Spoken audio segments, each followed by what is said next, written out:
toi, bienvenue sur Equité-Zen, un programme de préparation mentale pour les cavaliers pros, amateurs et clubs. Alors la préparation mentale, c'est quoi? Comment ça se passe et quand commencer? Si tu te poses ces questions, cette vidéo est pour toi. La préparation mentale est une démarche qui vise à développer ou renforcer les habiletés mentales d'un sportif en s'appuyant sur différentes techniques et outils dans le but d'optimiser la performance. La préparation mentale, c'est une démarche pour deux raisons. La première, c'est que si tu fais de la préparation mentale, c'est un vrai choix, une décision que tu prends et dans laquelle tu t'engages pleinement. Sinon, ça ne marche pas. La deuxième, c'est que c'est un entraînement qui nécessite de la répétition.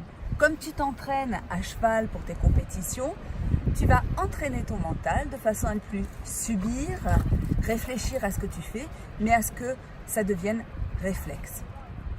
Tes habiletés mentales sont multiples, capacité à te concentrer, te détendre, t'activer, gérer tes émotions.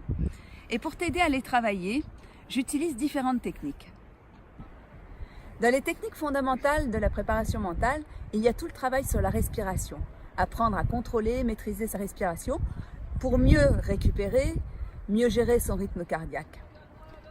Et là, tu as un cavalier qui est très démonstratif. C'est Ludger Beerbohm. Suis le lien et prends le temps d'observer. Autre technique phare de la préparation mentale, c'est l'imagerie mentale. Tu l'utilises déjà partiellement quand tu fais tes reconnaissances de parcours.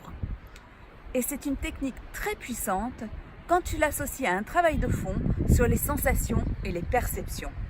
C'est ce que font les skieurs quand tu les vois au départ, qui ferment les yeux et qui se refont le tracé de leur course.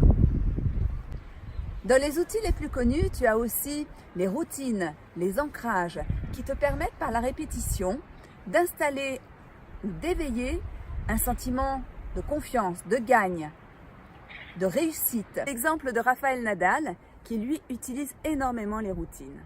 Maintenant, il y a d'autres techniques, d'autres outils au service de la performance qu'on peut utiliser également en préparation mentale. Je peux travailler soit en individuel, soit en collectif.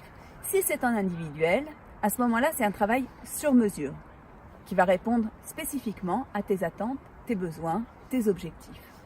Et en collectif, c'est souvent à l'initiative du coach. Il va vouloir travailler avec ses cavaliers pour les faire gagner en sérénité. Et là, dans ce cas-là, je vais retravailler sur les fondamentaux. J'espère maintenant que tu en sais un peu plus sur la préparation mentale et que j'ai répondu à toutes tes questions. Et je te donne rendez-vous pour la prochaine vidéo surprise le 4 février. Ciao, à très bientôt!